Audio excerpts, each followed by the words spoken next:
Well, hello, and welcome to the Old Man Orange Podcast. I'm Spencer Scott Holmes. And I'm Dave Candito.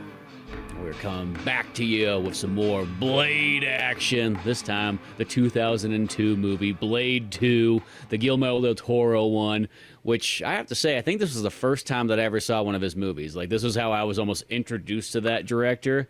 And then the, Hellboy and all that other stuff sort of spawned right after this. And of course, he has his previous movies too, like Kronos and whatnot.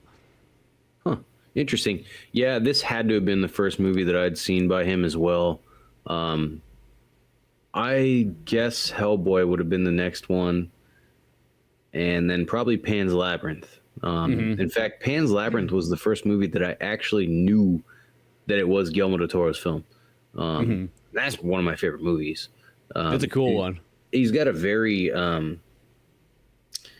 I'm gonna have to rewatch those other movies again because I want to see how similar Blade 2 is to those, and I kind of feel like right now it's not that similar, because those other movies are of course very whimsical in the art, and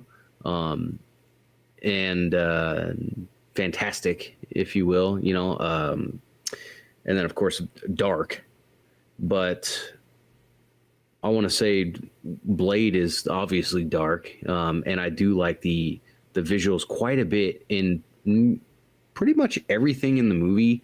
The only thing that I thought was kind of sloppy was the main vampire, Demoniska, or what the hell was his name? Yeah, that Nosferatu looking old guy who's just like coming around like, I'm gonna find the cure and I'll be able to go back outside again. I've been waiting 2,000 years. Exactly, Damaskinos. Yeah, that was like the only thing when it comes to the. I don't know how much Del Toro is involved with the art, with the. What do you call it? The prosthetics, the makeup and everything, the practical effects, CGI, whatever. But that was the one thing in the whole thing that I was like, dude, that kind of sucks. Like it looks bad. It looks like bad plastic. And what's hilarious too is, I don't know if you read this or if you knew about it, but Damaskinos was supposed to have long white hair. And you can find pictures of it on YouTube, or I'm sorry, on the internet. With him before they decided, no, we're not going to give him hair.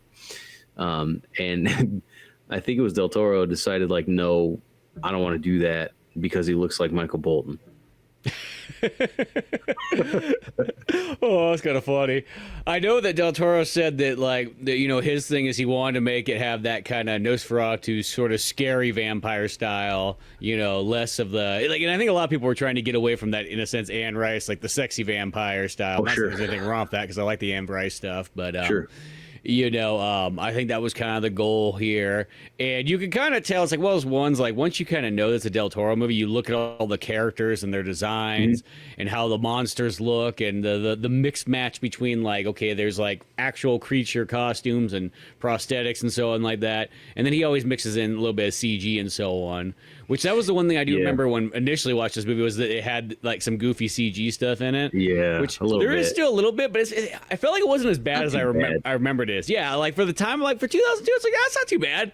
It's not like, as we've talked about it before, and I will defend these movies till I die, but it's not CGI level of like the Star Wars prequel films. Like 2 and 3, even though I love the living daylights out of those ones. I do, but it's plagued with CGI. This movie, it was pretty obvious in some scenes, like the fight in the beginning, where the Blood Pack members come in and fight Blade. Like there was some very clear CGI in there. Them jumping around and stuff. Blade jumping like 15 feet in the air, but it was, once again, like I think everything else kind of was really balanced out. This was the first Blade movie I'd ever seen. Gosh, what was it? 2002, I think. Yep, 2002. Yeah. So I was 12, actually I was 11 when it actually came out, but I didn't see it till it was on TV. So I probably was about 12 or 13 when I saw it, and I remember just thinking it was super cool. I mean, obviously, I think Blade is cool by default. I don't think it matters what movie you see him in or what kind of media you find Blade in. If you like comics, if you like action movies, if you like horror movies, whatever, vampires, guns, martial arts, like Blade is super cool. He checks off all the boxes. He wears his sunglasses inside, and he's got cool trench coats on, you know what I mean? Exactly. He's got all the gadgets and whatnot. He's like literally the character that, like, all you have to do is you just see the image of Wesley Snipes there, like on the cover, and you're like, I gotta see what this is. It just looks badass. Exactly. He doesn't have to move, and he's already looking badass. Exactly. Yeah. He I did notice they changed his design a little bit in this film. Signature haircut. He's got the shades. He's got his sword. But his cape has red on the inside, and he's not wearing leather pants. But I mean, at least he's wearing pants. Yeah, it could be one of those movies where the guy's just walking around with no pants on. Chaps. That'd be pretty funny. But they also have that, like, his jacket for, like, his katana. They, like, built, or they have the hilt or whatever, the scabbard. Just built straight into the jacket itself, which I don't know. I got kind of like mixed feelings about that. I'm like, I don't know if I like that or if it's just kind of neat. It looks kind of weird. I don't know. Was it like that in the first one? No, I don't think so. I'm pretty sure that was this one here. But it's like that thing that's like, okay, so that jacket. There's a scene where the jacket, like, kind of the scabbard kind of comes out of the jacket. It looked kind of crappy. It's I don't know. It's only a scene that lasts like half a second, but I was like, what the? And I paused it. Or I went back and I watched it again. I'm like, what the hell? It's just big square scabbard is sticking out of the back, almost like a bone that is all messed up. But I was like, huh, interesting. But yeah, no, it's kind of funky. And I think it's like what's that like wearing that jacket with that thing just like sort of shoved in there? It's not flowing around like like a katana should be when it's like in its case and it's it's got its own movement. It's like no, it's stuck into your jacket now, so it feels just like you have some weird, fused spine. The one thing I kept thinking too is like, I feel like you got to have a really long arm to really pull that thing. I don't know. Yeah, because that's the thing. It doesn't move. Once again, like if it was a normal like sheath, you would just pull it out at like an angle, but that thing's like straight up and down. Yeah. So I don't know. As I said, I got kind of mixed feelings when I look at that. I just kind of go, it's like, I get it. Someone thought that was pretty darn cool that it was built in, but I'm like, I don't know. I felt like the practicality of it was kind of like odd. Oh yeah. But yeah, no, I really liked the designs of the new vampires introduced in Blade 2 called the Reapers. Mm-hmm. It's like the AIDS vampires, but but yeah, so that's the whole thing. The Blade's still out there killing vampires. He's got his little buddy Scud, or as Whistler likes to call him, Skid. Norman Reedus, I know, the new Whistler. Yeah, I know Norman Reedus. That's the thing about this movie is I kind of forgot how big of a cast this movie has in it. Yeah. And granted, for the time period, a lot of these guys nobody would have thought anything of. They would have been kind of like either foreign actors or like kind of hidden gem ones or something. But like in the long run, this movie has like a humongous roster of people in it. Yeah, yeah. It was what's kind of hilarious too. So Blade starts out by finding out where Whistler is and rescues him. Mm-hmm. He's a vampire, but he gives him the cure, which I'm gonna guess is from the first film that the girl Karen had developed. Yeah, whatever happened to Karen, we don't know. Nope. She probably was just like, "Good luck with your pursuits. I'm gonna go back to my life." Yes. So that's where I'm guessing he gets the cure from. Gives it to Whistler. Whistler comes back. He's good to go. I love how he goes in there and he just starts kind of berating Scud, Norman Reedus, for messing with his life's work, which I'm curious because in the first film they were in LA, if I'm not wrong. And now they're in Czech Republic. And all this crap, Whistler's looking around like, what the hell? Like, you messed up all my stuff. Like, I got a feeling it's not all his stuff. I don't know. why would Blade take everything from L.A. to Czech Republic? Yeah, it's been 4 years or whatever. Exactly. At least it's a movie. I mean, that's 2 years for Whistler, but yeah, exactly. He's so pissed about that. He's like, you got a younger version in here, trying to replace me, Blade. Yeah, it's pretty funny. But then, and then that's when the movie pretty much kicks into gear, and the vampires come to kind of make an offer or make a truce with Blade because they need his help. Because as you've seen, I guess at this point in the movie as well, there's this new kind of sickly looking vampire. And he's out there creating all these new reapers, and they feed not only on humans but on vampires too, that we learn of. Yeah, so it's like it's getting to this point where it's like, oh shit, the ante's going up and whatnot, and it's Blade even realizes that he's gonna have to start teaming up with some other vampires to be able to take this threat on. It's just not something he can handle himself, and they pretty much kind of put together this like dirty dozen of like very very very early 2000s looking vampire ragtag looking. Yeah, it's kind of hilarious. It's funny. It's pretty interesting how you see in certain vampire films where there's like special forces teams inside of vampire like groups, or in this movie they call it the Vampire Nation.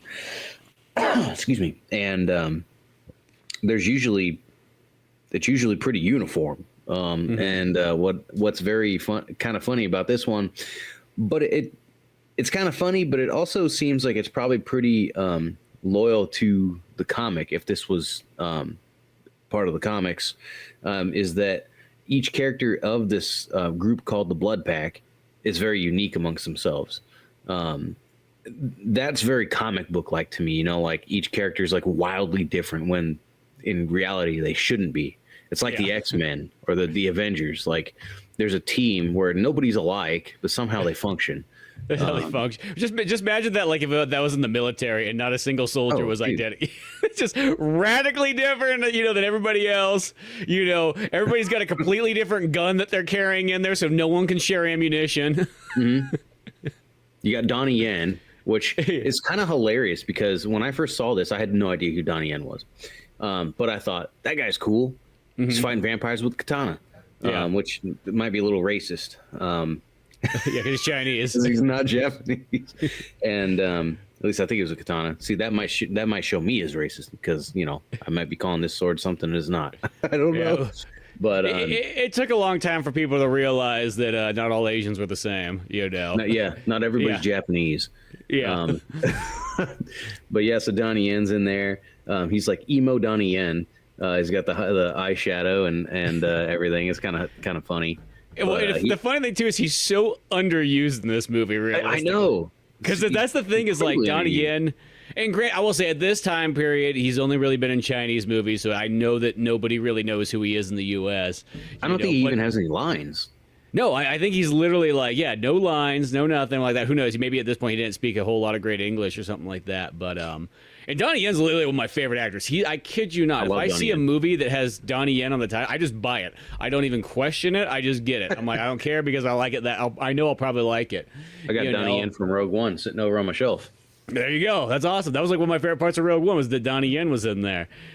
Dude, even just him seen in Once Upon a Time in I think China 2, where he fights Jet Li, it's like one of the best ones. And that's earlier than this movie. That's like 92 or something like that. But it's a badass fight scene because he's the bad guy on that one. But he's just in so many good things, from Ip Man and all kinds of stuff. And granted, I guess if this is just his intro into American cinema, it's not the worst you could have. It's just one of those ones. It could be way worse. Yeah, Jackie Chan's had some pretty funky ones when he's put in a Cannonball Run. And once again, when people don't know what the difference between an Asian person is, they make Jackie Chan a Japanese driver and whatnot, and they give him all kinds of goofy gags and so on for him to do. Yeah. Granted, that whole movie's pretty goofy, so I'm not saying that he's the only one that's like that, but that's awesome. Actually, I'm gonna have to go watch that now. That sounds great. I had no idea. It's worth watching it. It's really fun, and the actor roster is ridiculous in Cannonball Run. Not only is Jackie Chan in it, Roger Moore's in there, Burt Reynolds is in it, Dean Martin. God, who the hell else is it? There's tons of people in that movie. It's just one of those ones where it's just like a super like list of people, you know, of all walks of life, and they race cars from West Coast to East Coast or vice versa, whatever it is. Yeah, I remember it. I just I didn't remember Jackie Chan being in there, but it was one of those shows again that I'd seen on TV, and it was like between commercials, who knows what the heck I was doing. Yeah, when the channel got changed, but no, that sounds awesome. but yeah, Donnie Yen, of course, he's in the movie he doesn't have a whole lot of screen time, but he does have pretty much pretty cool scene. The other scene with him is pretty short because he dies. Yeah, they take him out. You know, I can't. What the heck is his name? Snowman. That's his name. Okay, that's right. You know, but you know, beyond just Donnie Yen being in that. No, he doesn't have any lines because he's a mute swordsman. Yeah, because they want to make sure that's convenient. Yeah, keeping that down, keeping him down, you know. But the other real big one in here too, which once again, at like the time you wouldn't have thought much of, but like in the long run he becomes huge. Is Ron Perlman being in there is kind of your main bully antagonist. Now I guess not the main villain, but just the main guy who's just fucking with Blade half the time that Blade has to work with. Mm-hmm. You got what's his name? Another one, Chupa. Another member of the Blood Pack he's kind of a bully, you know. He's Ron Perlman's. Seems like he's like Ron Perlman's guy, you know. It seems like they're buddies, and he was in Fast and the Furious. Yeah, he plays Vince in that one. Yeah, and that was what I thought myself. I was like, oh yeah, you know. And then what's the one? There's a couple other ones the two that are kind of funny. It was what made me think, like, who are these people? The girl, her name was Verlaine. She was the girl with the red hair and stuff. The lover of Lighthammer, the 6-foot giant freaking Viking-like vampire, who had the big giant. You know, he reminded me of the character Astaroth from Soul Calibur. Oh yeah, that's a good one right there. But yeah, and of course that guy was pretty cool. Stupid fate, but yeah, like you got this like, again, like bizarre team of special forces vampires that are have been trained specifically to kill Blade. Now they're working with Blade to kill these super vampires that are all messed up. They're gross, but and this one, I guess this is another like telltale sign that it's a what's his name? Gosh, the director, Del Toro film, is the new vampires, these Reapers. The way that the way they're made up, this was terrifying me. I thought they did such a good job with these vampires, these Reapers. You know, when they go to get their victim, their face just splits open, almost like Predator kind of. It's almost like putting Predator and Alien together.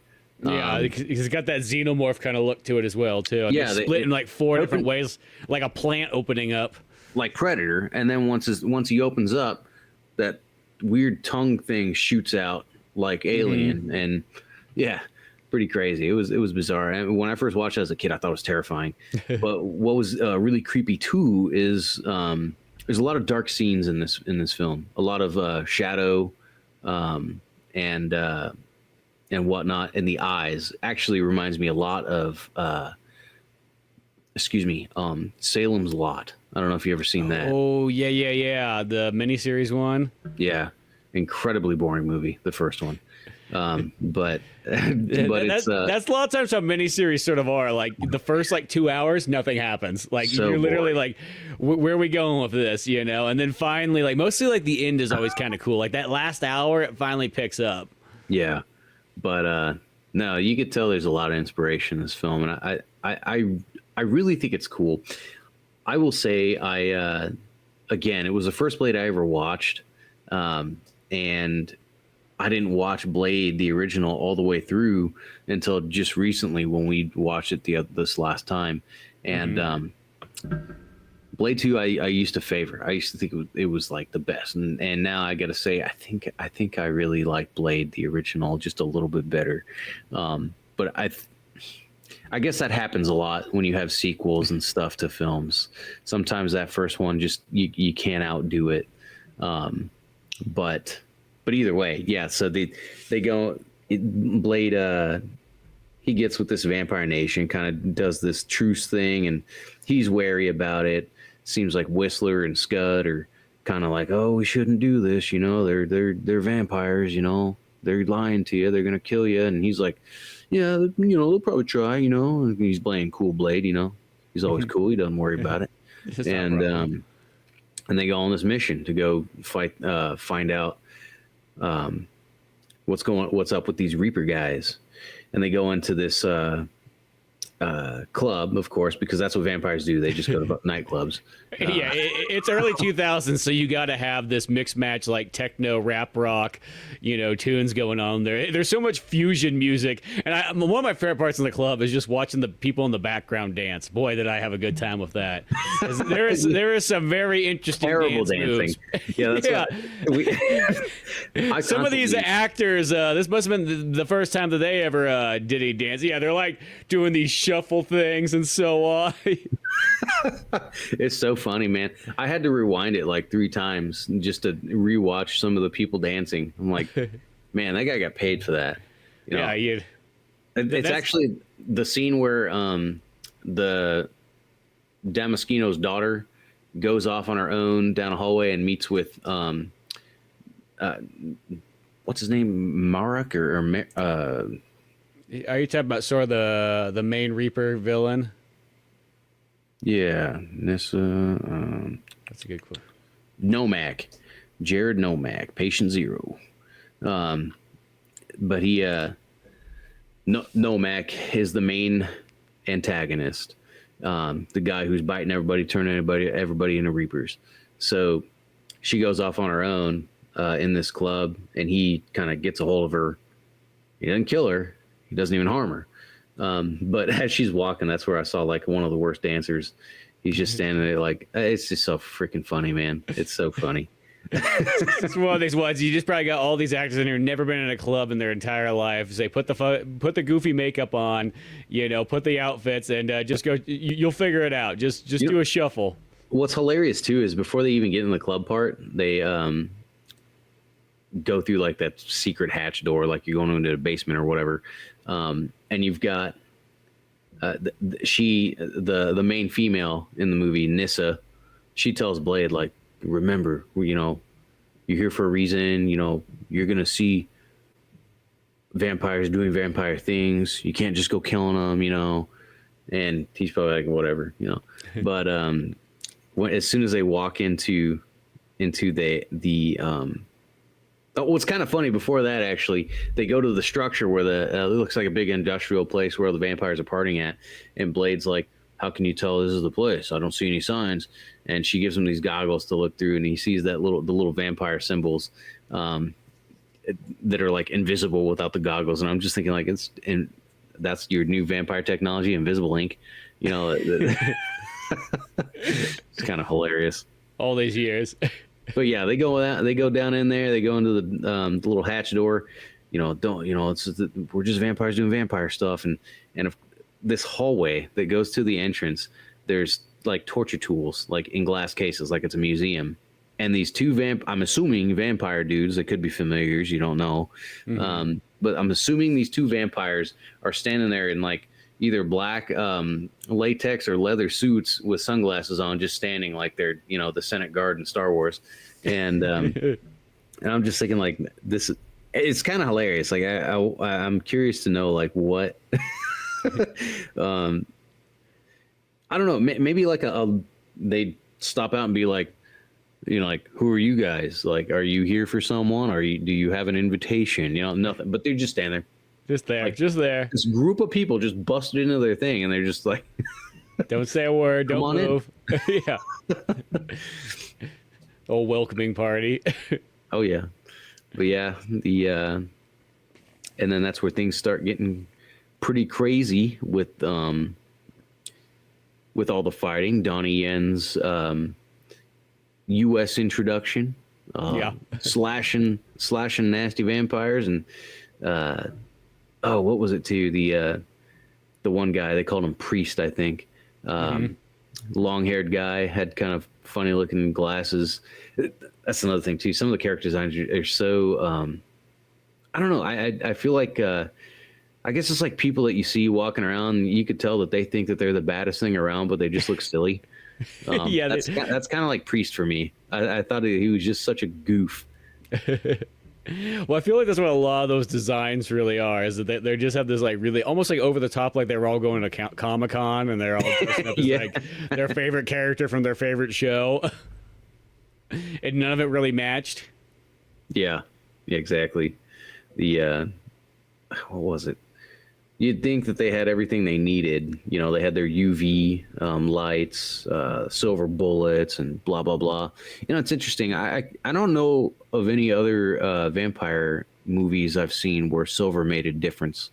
Of course, werewolves, sure, but I don't think there's anything else I've ever seen. But I love how as soon as they get hit by like a bullet, they just turn to dust.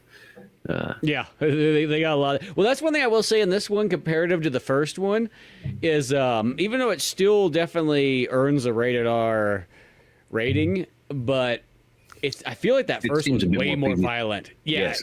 This one seems more PG-13. Well, it seems like this one's a little bit like toned down to fit in with the X-Men, Spider-Man, superhero kind of crowd. Where the first one, you don't see Blade throwing little Asian girls 30 feet across the street. No. Yeah, that's like, I mean, where that first one, it's like it's got nothing. Really, that movie has nothing to like compare itself to, so it can do whatever it wants. Where this one, I kind of feel like they came in, but like, whoa, we want to make sure we get some of that X-Men and Spider-Man money. Hey, how can we get that audience to show up in here? You know, we'll keep it R, but let's keep it a tame R. How about that? You know, can't like just only the monsters. They'll just blow away, and you know, they'll vaporize, there'll be fire things, there'll be a lot of CG effects that kind of tone down the violence. It will still be violent, but it won't be, it's not bloody as all can be. Yeah, it's like you have explosions versus blood. You know, it's kind of funny. One of my buddies was telling me about, it seemed like when you take cinema in the US versus like the United Kingdom, it seems like what is like explicit is different. Like here, we're going to like if you're watching something on TV or if you're watching a PG-13 film or something, here you can watch somebody get brutally murdered. Like it's like no big deal, you know, like just get blown to bits, and you know, like everybody's like, yeah, that's fine, go ahead and air that.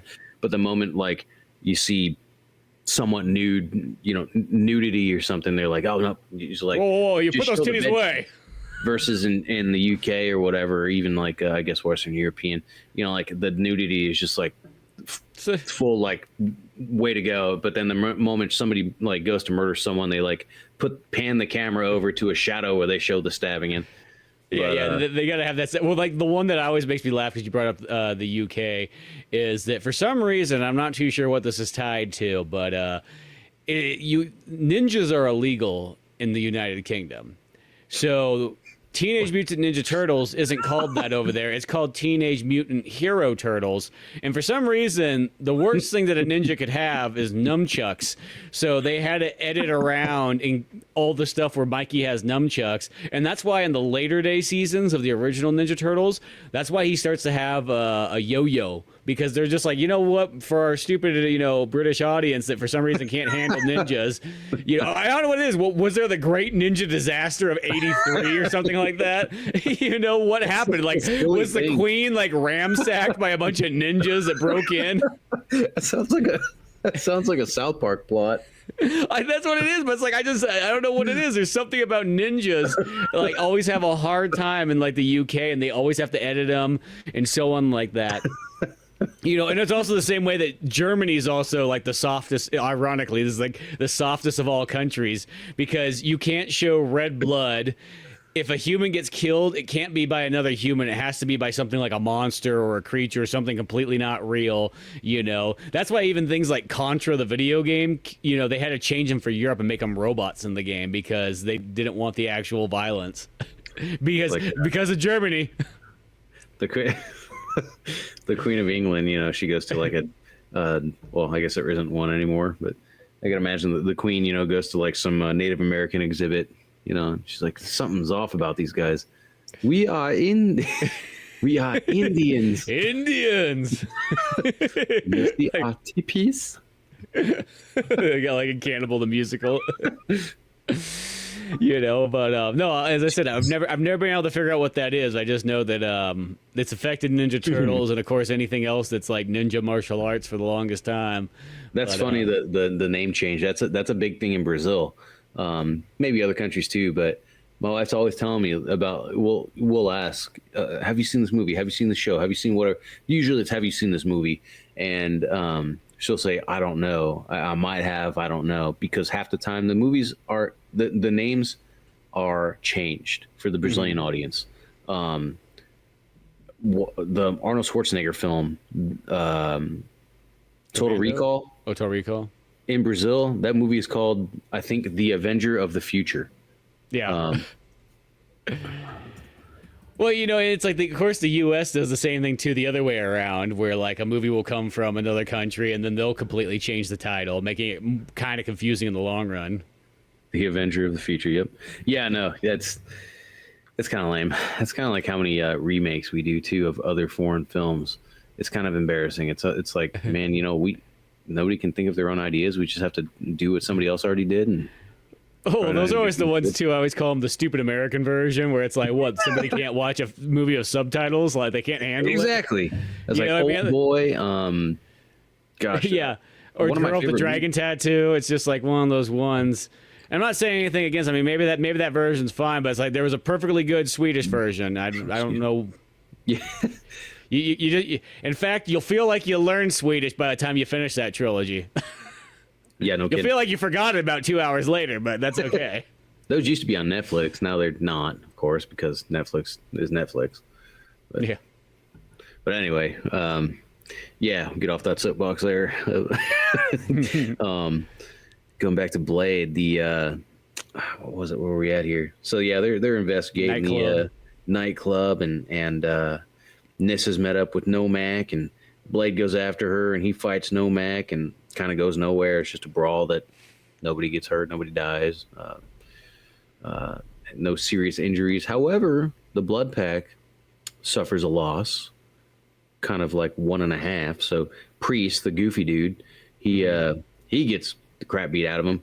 I remember too when I saw that movie. You know, when I was young watching this, I kept thinking like, well, when I was young, I had no concept of like strength of adults. I had no concept of like, I figured the people that were strong were the people that looked strong.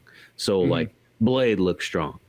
Reinhardt, Ron Perlman, he looked strong. Chupa looked strong because they all looked aggressive and everything. Priest looked not strong to me. And I kept thinking like, well, of course that guy's going to die, you know, like he sucks. And, but then, you know, like later on you get older, you realize like, man, you don't have to be like Jack to be like capable. But yeah, so this vampire gets the crap beat out of him and then killed because he gets bitten and whatnot. And what's his name? Assad, the other black guy who's part of the Blood Pack. He also seems kind of worthless. Something I didn't think about before, but interesting to think about now is when Assad and Nissa were the ones that infiltrated Blade's safe house, Assad went toe-to-toe with Blade, like, for a good minute. And I don't want to say they were equally matched, because I'm sure they weren't, but put up a pretty good fight. Yeah. And then, of course, against this vampire, he just gets smoked. And so that's kind of like, that puts a perspective that's like, these guys must mean, you know, some serious business. Because so far, they're really strong. They can take a punch. Donnie Yen slicing one up to bits and pieces, and it just walks away after being gutted, or crawls away, I guess, up a ceiling. Yeah, up a ceiling. And then one, you know, they're getting pummeled, and they can take a hit. They can take being stabbed and gutted, and then Chupa decides to Vampire Vince decides to just start smoking them with bullets, and even after Reinhardt's like, "Hey, the bullets aren't doing nothing. Hit them with the lights," and he doesn't care. He's just like, no, he's still shooting. Gonna keep shooting. That's all I know how to do, apparently. And of course, it does nothing. And so these guys are tougher than the old Blade 1 vampires. Yeah, they survive all like the weaknesses and all like that kind of stuff. They're able to power through it. Yeah, and whatnot, until they realize that you know what does get them, the old-fashioned classic sunlight. Yeah. Sunlight. I don't know why we didn't think of that right off the bat, but it does the trick like it's always done. And they have it on their guns, and they're not using it. No, yeah, because Whistler gave him to him, and everybody's just giving him shit for being old and being a hillbilly. You old piece of shit. Yeah, the old honky. Yeah, Whistler's my favorite thing in this movie. Whistler's the best. I'm so glad that Kris Kristofferson came back in this one, because I actually kind of forgot that too. For some reason, I thought he died in the first one. I'm like, oh yeah, that's it. When we were watching that last, I'm like, yeah, that's right. He doesn't come back, and then it's like, oh no, he is in this one, and he's like a total main character and everything like that. And he's just too good not to be there the whole time. Oh yeah, I just love his comebacks. That's like they're walking down the sewers because mission 1 was, I don't know about a failure, but it definitely wasn't a success. They lost one guy, and Lighthammer, the giant brute, got bit and didn't tell anybody. It's kind of hilarious. I'll cover it up my leather. Exactly. Like, how the hell do they not notice that? The guy's wearing a freaking piece of thing that's like this big. Here, there we go. It'll just cover this right up. I mean, come on. Yeah, they just scratched my back is all. It didn't feel very good. But he gets bit, and okay, that's going to be a problem. So then they caught one. Of course, I think Whistler had found it. It's kind of hilarious. He was up on a rooftop keeping watch, while everybody else is inside this building, and Scud's in the RV, the Vampire Eagle 5. Scud's left in there, and he's actually got a pretty sweet setup inside that RV. Yeah, he does. He got kind of ambushed there a little bit by a group of Reapers, but then killed him, I guess. Or because he's the one that figures out. Because he turns the lights on the van, it fries them all, and then he's all like, "Hey man, you gotta do that. Turn the lights on. Use the lights, bro." Yeah, because he's munching on his Krispy Kremes. Yeah, because Norman Reedus in this one is he's your like total like suburban like white boy who's into rap. Pretty hilarious. And Powerpuff Girls. Yeah, and there's a lot of Powerpuff Girls in like kind of hilarious. Yeah. But then so they do catch the one, thanks to Whisper. I'm thinking Fable. Thanks to Whistler, and they pretty much just bring it back. And they kill it, I guess, and then rip its chest open. The heart is like barricaded by bone, which is very interesting. I mean, that's some serious transition after being bit by something to grow a cage around your heart that's not your rib cage. But so they pop that thing open. They do some experimenting and drop a bit of blood down its little weird heart suck hole thing, and it's nasty. and then they gear up. They put some more gear on and head back in the sewers or whatever. This time though, it's at daylight because that's when Blade decides that's when they're going to be vulnerable, and they go down in there and start the show. They got this new invention. It's like a grenade, but it's light. Yeah. That was something else. Yeah, exactly. When he blows that thing up, it just like totally vaporizes all those Reaver vampires. Mm-hmm. That was interesting. Oh, and then what's his name? That was where Reinhardt. I'm thinking like, who decided this? Whistler would go with Reinhardt and Chupa. The guys hate him. Exactly.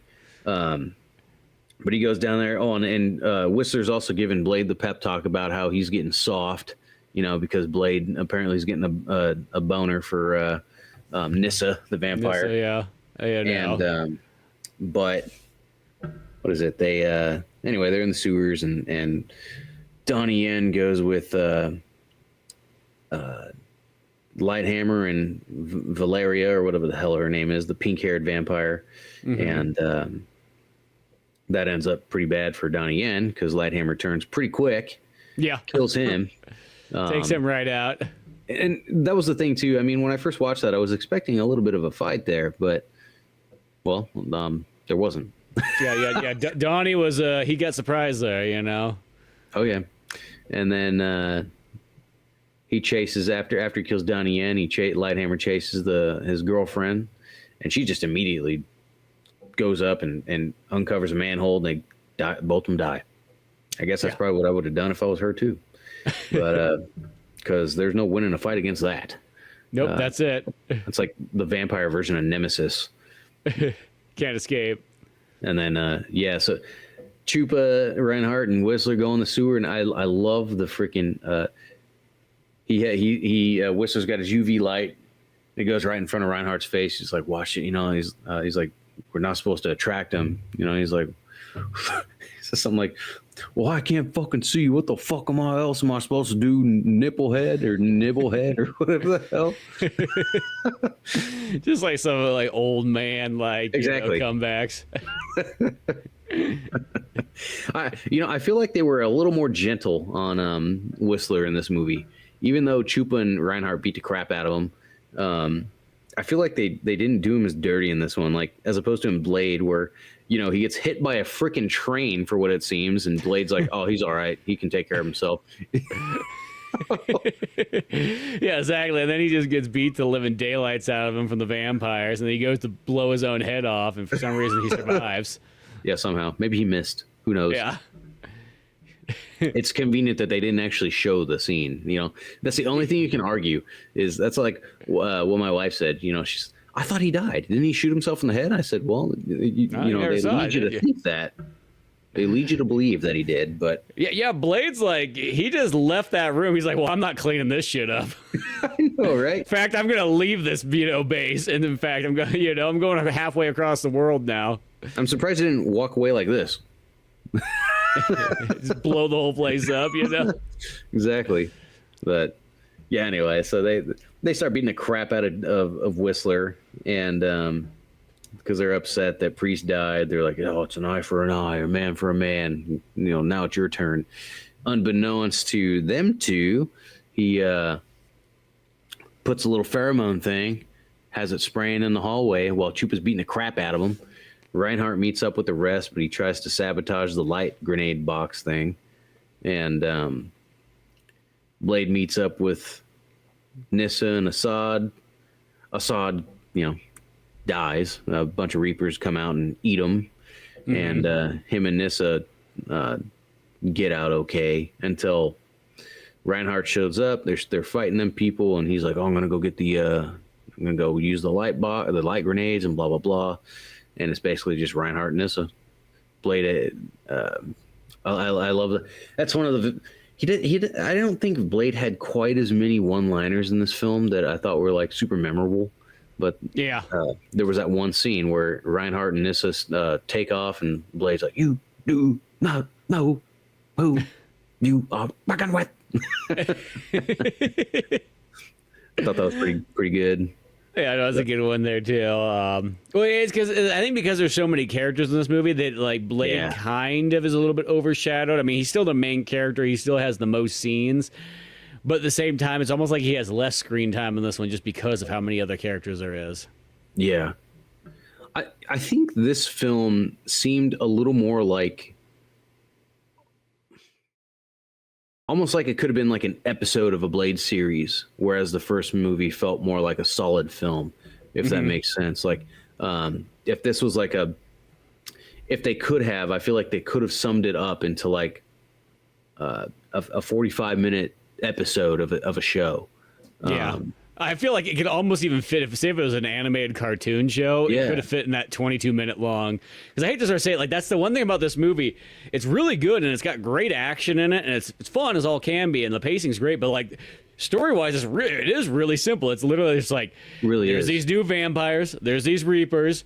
Blade can't handle him by himself. He has to join forces with the vampires. They create this little dirty dozen. They go and have a handful of action scenes.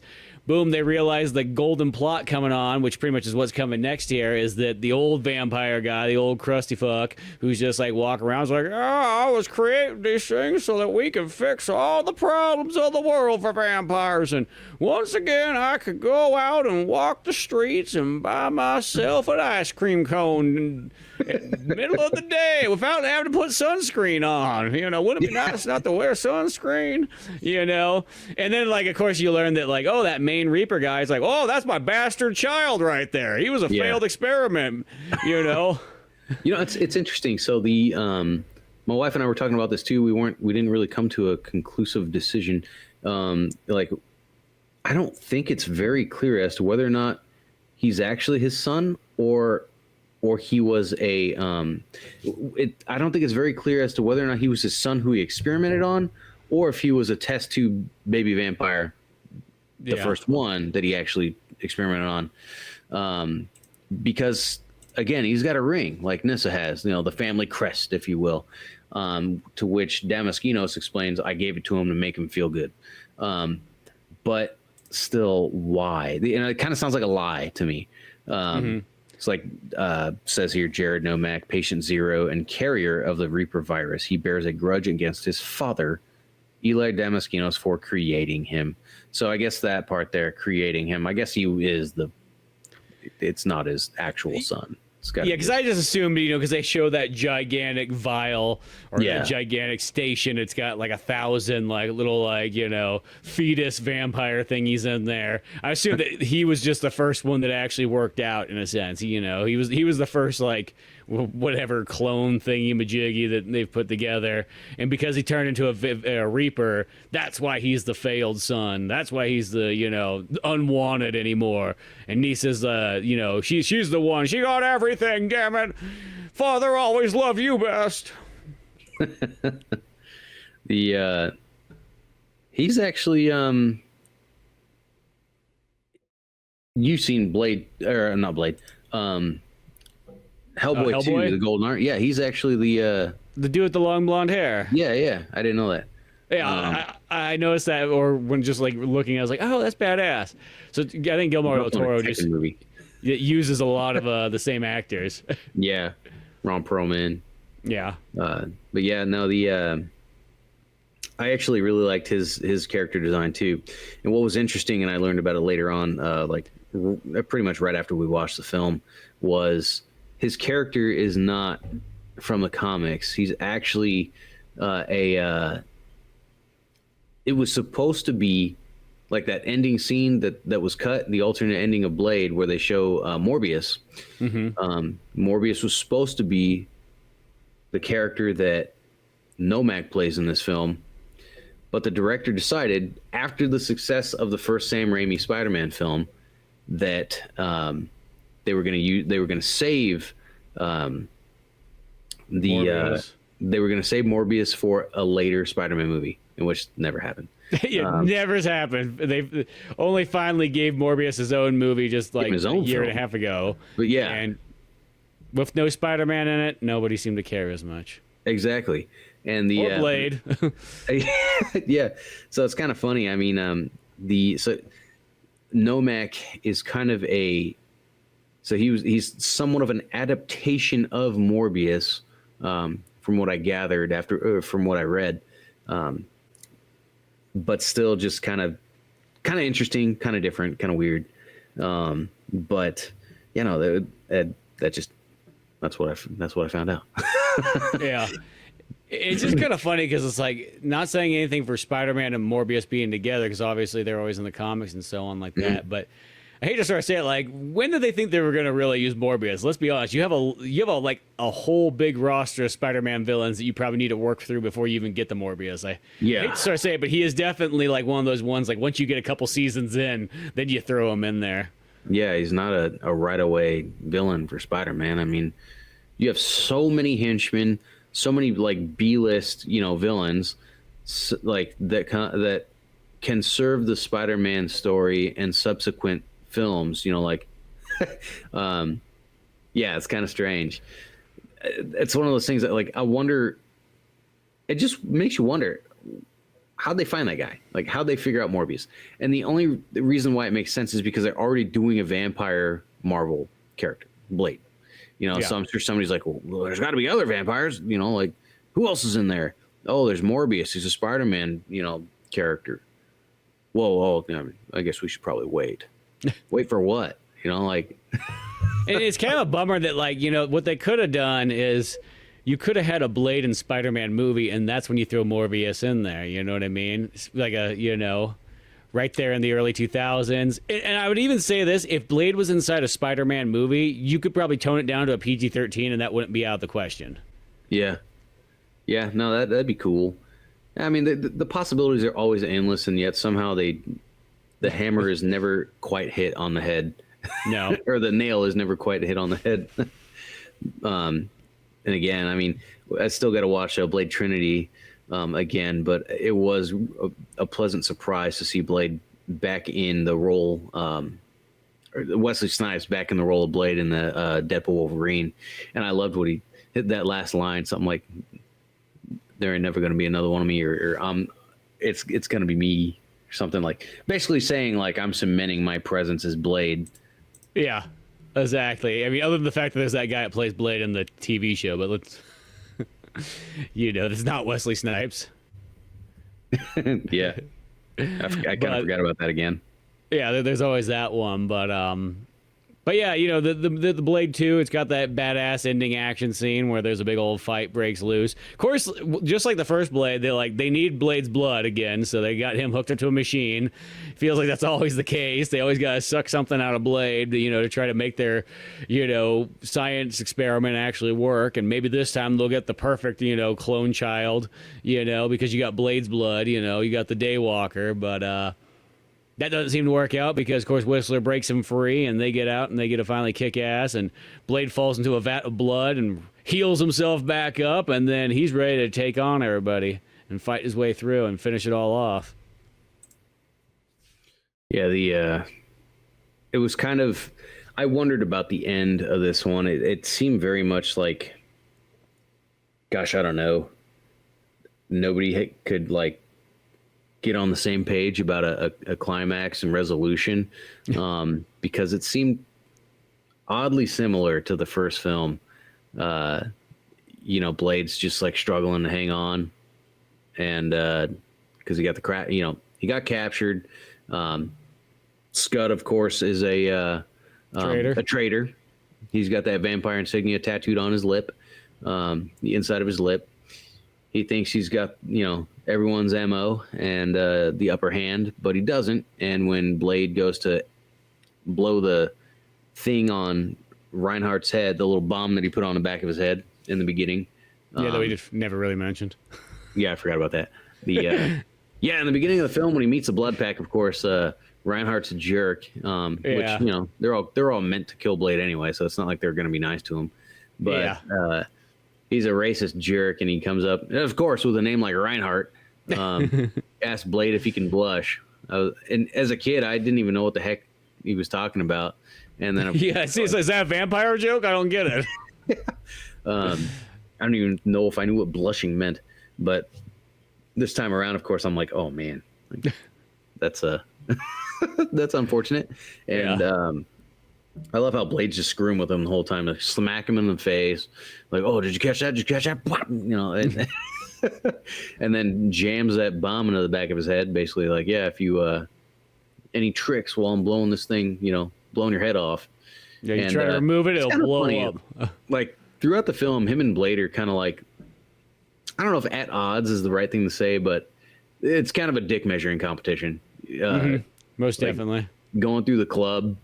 And Reinhardt's with Choop. He's like, "Yeah, check it out. It'd be so easy right now if I just like shot him." And he points his gun at him, and it shows a laser on Blade. But then Choop was like, "I don't know, man. Look at your waist." And of course, Blade's standing there. This is what's hilarious. Blade is standing in the middle of a group of dancing vampires, just staring, like they're there, arms crossed. Yes, they're there to look for signs of these Reapers, and he's just standing and with his gun pointed at Reinhardt. And so it's like, he basically, it's a power play. Yeah, I've got the drop on you. But that whole nobody scene, in the club seems to care that there's laser pointers going around and people are carrying guns and what. Exactly. The Matrix Vampire Club has intruded on their dance activities, and of course the Daywalker.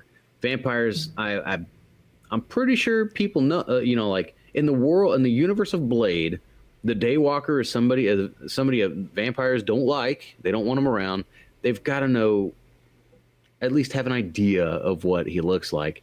Meanwhile, he's just standing with a bunch of them, and they're just dancing away. Especially since this club is all white people. Yeah. I hate to sort of say it, but they're all white people in there. You think that you're going to know who Blade is. You know what I mean? Oh, yeah. Yeah, let's not forget, this is like Eastern Europe. Yeah. So they're super white, Hey, you would think somebody would be like, hey, who's the jacked black guy with the sword in his back, pointing a gun at, whatever. Hey, maybe they're all high. Who knows? Yeah, exactly. With those dance moves, I guess. But yeah, so they're captured, of course. Whistler and Scud and Blade are on the floor. They don't know yet that Scud's a traitor, but then he reveals it. And he reveals it after Blade tries to execute Reinhardt with his little bomb. And it doesn't work the first time, which I'm curious to know why it didn't. Maybe just to show that Scud is a traitor, and where he explains, no, dude, I've been with them the whole time. I let them in our warehouse. They didn't our security system wasn't compromised. I let them in. And then he says, and that bomb, that's a dud. And Reinhardt had taken it off his head at this point, throws it over to Scud, and Blade says, it's not a dud.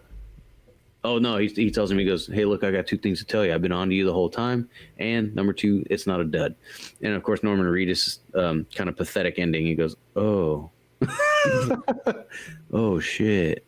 Like, I don't know. I thought there was going to be a bit more to his death than that. But, yeah. Well, he does explode pretty hilariously. Oh, yeah. In tons of pieces and chunks just flying everywhere. He's gone.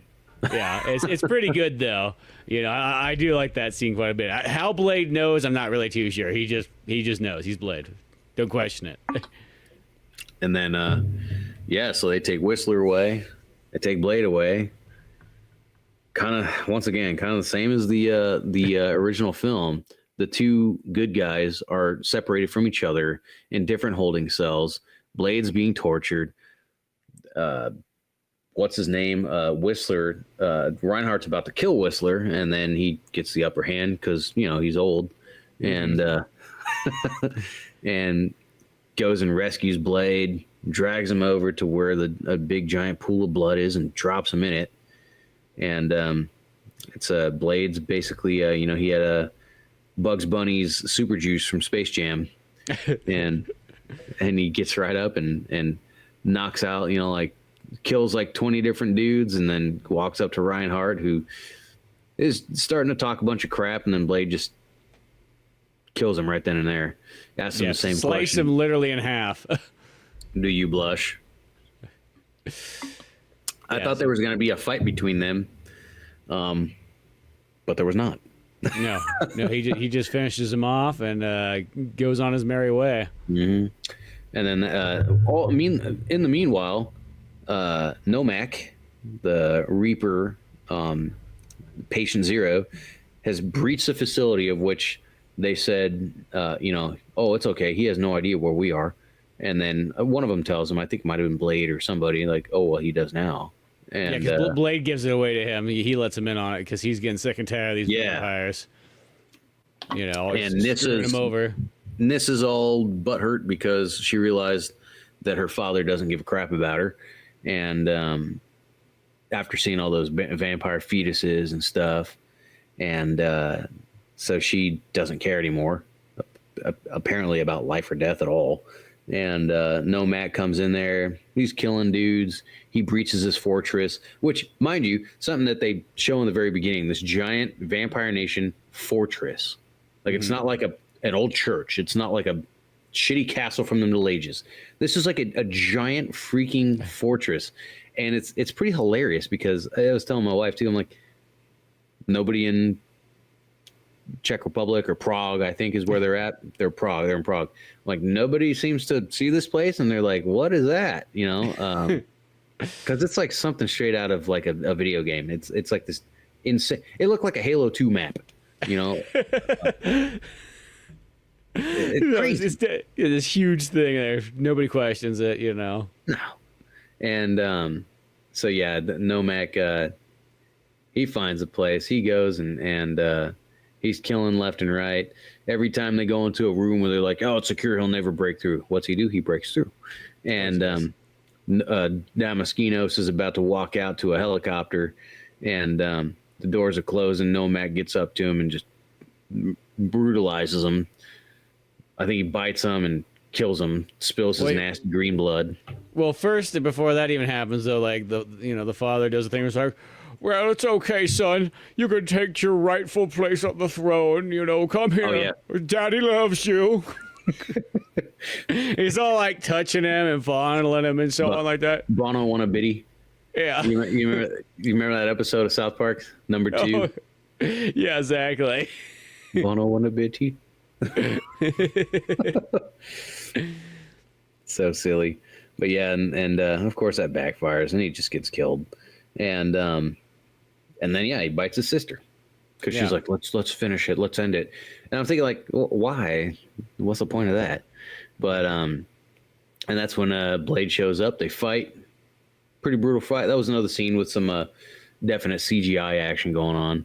I mean, they're like the scene's kind of like the Blade version of Sonic Spinball, and yeah, it's definitely like that. He's bouncing off the walls and everything like that. You got weird camera angles going on here. Yeah. It's that thing that like at this time period where I feel like CG's kind of there and people think that they can do anything with CG at this point. Like, that the possibilities are endless, you know? So people are trying all kinds of weird artistic, you know, like we're going to have a camera shot where the camera like turns and spins and angles down and Blade spins in with it and whatnot, but it's all in one take. Oh yeah, but still entertaining, and they have their fight like you'd expect, and then well, Blade wins. And how does he win? Because he jams the sword, because he remembered, you know, that there's a crazy bone cage around his heart, so he jams it in between, like on the side of him. And then that's when Nomak's like, "Oh, you figured it out." And he just like finishes the job himself. He like jams a sword into himself because he breaks Blade's sword, which I didn't think was possible. And he finishes the job himself, and he continues the stab, and that's it. And then Blade, I guess it's worth mentioning too that all the other Reapers were killed with that giant box of light grenades. They all were exterminated, and that's when the whole thing like, "Oh, thank you, you did your job. Now fuck you, Blade." You know, like, and but yeah, and that was it. And then Nyssa, Blade's new vampire crush, asked him to bring her outside so she could see the sunrise right before she dies. In which case, after that, she dies. Yeah, because she's infected with that Reaper virus. You know, you don't want that dirty virus to be around. It's gross. Yeah, you know. So she knows that she's got no. She's like, "I just want to see the sun one last time, Blade. Take me outside." You would think that they'd have developed something where they could just like watch the sunrise behind like tinted windows or something. Exactly, you would think if sunblock works, you'd think tinted windows might help. Yeah, especially the kind that you can get like in Nevada. Or maybe like two-way mirrors or whatever the hell. I don't know. No, whatever. Yeah. But and that's pretty much that. And him and Whistler just pick up their crap and move on. And then I do like the end scene. After all the drama, you see that fat weirdo vampire that you saw in the beginning of the film. Mm-hmm. That Blade spares. He tells him, "I'll catch you later." And what's funny is you actually see him again when they go to that first nightclub. and he notices Blade and freaks out and runs. You would think he'd tell other people like, "Hey, that's a daywalker." yeah, he's scared for his own life and so on. That's why he's in a nudie booth at the end, because that's a safe place to be in. Oh yes, absolutely. Doesn't he say something like, "Oh, and they're live" or something like that? Yeah, exactly. And the guy's like, "Yeah, man." Like, what kind of a weird question is that? Yeah, go in there, you stupid fat white guy. Yeah. But then that's when, instead of some lady of the night, it's actually Blade, who I guess was a man of the day. Yeah, but, man of the day there. Who he tells him like, "Oh, you think I forgot about you?" And then he kills him. But yeah, no, it was, I did like that ending. I thought it was pretty clever. Yeah, no. I think overall, I enjoyed going back through Blade 2. I think I still think the first one is probably the more definitive Blade movie out of these two, at least. But 2 is pretty darn close, and it's really fun, and it's totally action-packed the whole way through. Like, in a sense, when you think about it, when you're saying, like, oh, yeah, I saw it when you're 13, and that's probably about the same time I remember seeing it. Because I remember seeing it on TV. I didn't get to see these ones in cinemas. Yeah. But I do remember seeing them on TV. It is such the perfect, like, that age between about, like, 12 and, like, 16. Like, Blade hits all those things for, like, especially like a young boy. You know, man, it's badass, a lot of cool action. You got neat monsters and whatnot. You know, everything about it is that it's there and it's pretty sweet. You know, even the tunes, you know, in there and so on like that. They take you back to the 2000s just instantaneously. Oh, yeah. The Massive Attack is in there, which is very Cypress Hill. Yeah. But no, it's. I love Blood. I love Blade 2. I mean, I loved it back then. I love it now. But after seeing that first one, I gotta say, I think that's a better film. But that said, it's still a super fun movie. Like I said, there's really not, with how much time spent watching the film, there's not that much that actually happens. No. and it's weird to think about because with how much action there is, it's interesting.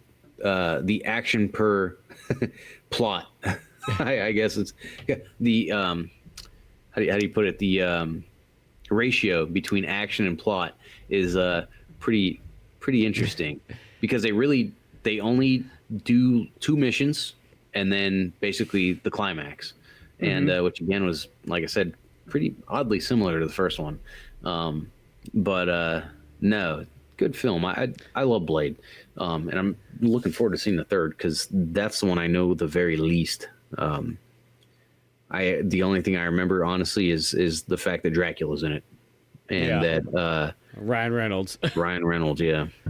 See, and that's the thing is I remember because the last time I went through all 3 of these Blade movies, I watched them in the 2000s, and I remember the third one being like I was kind of like a little bit disappointed with it. It was like a little too tongue-in-cheeky, trying to work the humor, trying to make that girl seem cool with her stupid headphones on as she's killing things, you know. So it was almost like leaning farther and farther into like that overly stylized thing. And at that time period, it didn't seem to work for me. I felt like that was kind of like, I'm like, okay, I don't know. I mean, Blade was fine himself, but everything else, like some of those other characters around him, I was like, I don't know. I have a feeling, though, going into seeing this again, which I haven't seen Blade, I probably haven't seen Blade 3 in at least almost 20 years. You know, probably the last time I saw it was late 2000s.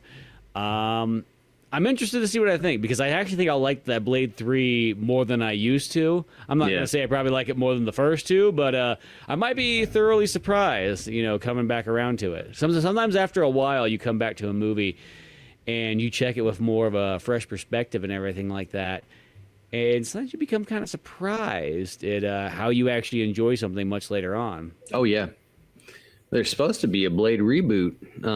It's supposed to have been something that was going to happen more than once already at this point.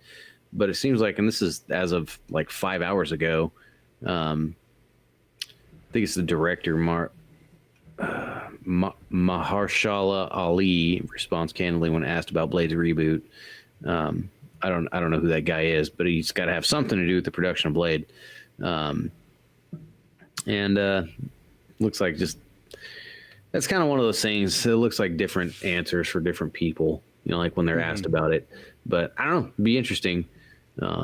Interesting if they actually do a reboot. I think Kevin Feige, whatever his name is, was talking about Blade coming to MCU. That I'm interested in it, but I'm also worried about it. I know, because once you get those Disney hands on there, I hate to sort of say it, like, are they going to just tone it down or kind of mess it up a bit? I know, because it's not a kids movie. It's not a family movie. No. And I was really surprised, to be honest, that the Deadpool Wolverine movie was what it was. Yeah. And I think that had a lot to do with, I think they pretty much gave Ryan Reynolds full reign on the story writing or something. If I remember right. And I think a lot of people got a little upset about it. But I mean, let's face it, it sold a lot of money. It sold a lot of tickets. Yeah, I think that's the trade-off, is like the head Disney people might not be happy, but they can't argue with money. Exactly. And you would think that they'd feel that way about every film, but no, I guess not. It's a weird one. I always like to hope that maybe there'll be a turning point, and they'll be fine of doing rated R stuff again, or just doing rated R, for the Marvel movies and so on. I don't know if you watched it. I don't even know if it's a movie or a show, to be honest, but Thunderbolts. I watched that one. I saw. Was that a movie? Yeah, it was a movie. I saw it in cinemas because I don't watch the TV shows, but I'll watch the movies. How'd you feel about the Thunderbolts? Overall, I actually liked that one. I thought it was pretty good. It wasn't anything amazing, but it was still fun and good. Worth watching. Yeah, worth watching. I would definitely say for sure. I like the character roster they had in there. It's a little bit kind of jokey. That was my only kind of major concern. Sure. At this point, you have to expect it. You kind of have to expect it. But that's the thing. Is it's not that the jokes were bad. It's just they were kind of a little bit unnecessary, and they sort of take you out of the superhero-ness. But it's still worth. I would say it was better than a lot of the other Marvel movies in the last couple of years. I haven't seen Thunderbolts yet. So the Thunderbolts, if I'm not wrong, that's the group of like anti-heroes / villains, right? Yeah, it's kind of like a Suicide Squad in a sense for Marvel. They got some of the Russian characters. They got U.S. Marshal. They got who the heck else is in there? You mean U.S. Agent? Or U.S. Agent, yeah, no, U.S. Marshal. no, not the Harrison Ford movie or whatever, the Tommy Lee Jones one. Yeah, U.S. Agent in there and everything like that. I thought that one was pretty good, all in all. Nothing like I'd be like, oh my god, amazing. But I thought it was like I enjoyed it. Solid. Film. Did they have a Taskmaster in there? Yeah, for like a moment, I want to say. And I heard Taskmaster was not the way that Taskmaster is in the comics. Like, it's not even the character at all. I don't know. Yeah, kind of different, but sometimes that's kind of how it is. See, the thing too is like, since I don't watch those TV shows, I don't know where.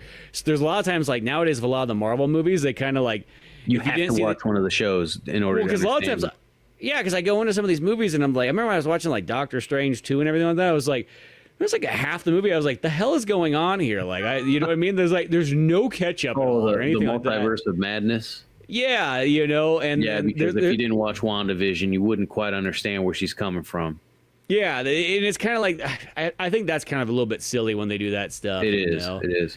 I hate to sort of say it. There's a lot of times. Give a recap or something. Well, yeah, you can just do what every anime has been doing since the '60s, and just give me like a little 30-second blurb at the beginning that just catches everybody up real fast. I don't care. That? Yeah, exactly. I think it's kind of silly that they expect you to watch it. Like, I'm not watching your stupid Disney Plus show. I don't got that kind of time. The Star Wars shows are like that too. Like, I have seen the Clone Wars. I have seen Bad Batch. I didn't watch Rebels. But that said, because I watched Clone Wars, some of the things that happened in the live action shows I already understood. Mm-hmm. That said, it sucks for a person who has not seen those because they watch it and they're like, what is going on? Yeah. There's no context to it or anything like that, But yeah.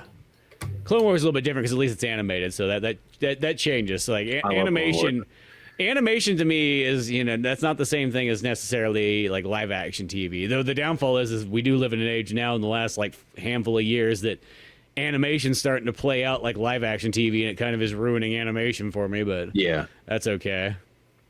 Yeah, I love well, I could probably talk so long about the Clone Wars because it was one of my favorite Star Wars things, the Clone Wars and the Bad Batch. Actually, season 1 of Clone Wars, I would say if you're not a huge fan of Star Wars, or if you're not a huge fan of animation, or that style of animation, I know sometimes that's a big thing for people, is the style of animation is why some people It's got won't the watch. CG. I get it. I do. It's not groundbreaking, and it actually does get better as the show goes along. It's more like just a really well polished animation as it goes along.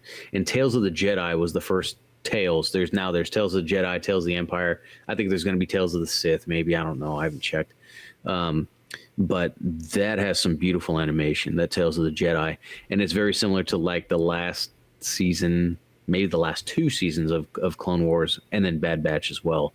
But a person I would say could even skip the first season of Clone Wars, even though I don't, because I'm a diehard fan. Yeah, And, the idea of doing that seems like blasphemy, in my opinion. I feel the same way. If you're It gonna just watch seems to something, be watch it. Yeah. Exactly. It seems to be a general consensus of a lot of people that watch the show and enjoyed it. Me, I'd just say watch the whole thing.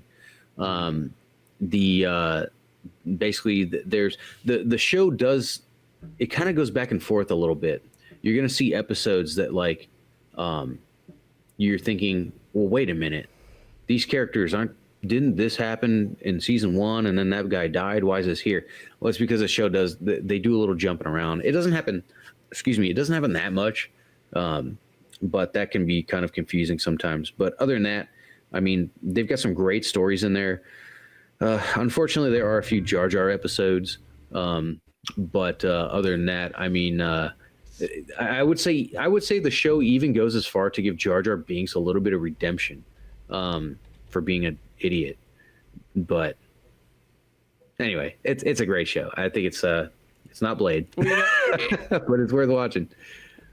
It's not Blade, but it's Star Wars, and that's one of those ones I've always wanted to sit down and watch through that one, and I never have. So They go quick. One of these days, I finally, yeah, it's always the nice thing about that classic style, 22 minutes. Not like that's one thing about nowadays that just bothers me so much is nowadays they always want to make shows like 35 minutes long and something like that. It's like what the heck is that? 35 or 45. Yeah, and then if they're they're like live action ones, they're like an hour plus long. And it's like, I hate to sort of say it, like they had TV dialed in back in the day. Yeah, 22 minutes for an animation, 45 minutes for a live action. Any longer than that, you could do a 2-parter, but like that's it. And nowadays it's like, since they have no cap, it's like nobody has any like rhyme or reason of how to do proper pacing anymore, and so on like that, and they just drag because they can, because no one's gonna tell them, like, because you don't have to worry about like, oh man, I gotta cut this stuff out now. You're like, yeah, just leave it in there. You know what I mean? Who cares? It's, whatever, I wrote it, it's going in there. Yeah. but Blade 2, great movie, go check it out. You have to pretty much buy it nowadays. I don't think you can find it anywhere else, so because it's New Line Cinema and all that stuff. Yeah, I had them on Blu-ray. I couldn't, but yeah, so you gotta do that. But well worth going back and checking out. Really cool. I can't wait to finally check out Blade Trinity. Once again, check out to see how that holds up.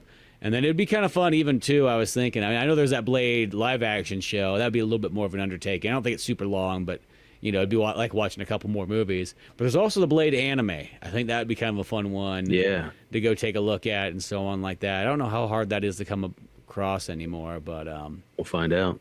That could be a cool one too. But more Blade good times coming ahead. But you can always check out all the Old Man Orange podcasts on YouTube and Spotify. Till then, I'm Spencer Scott Holmes. Watch out for blood banks, because vampires will do anything to get your blood. Exactly. And with that, we'll see you some other time.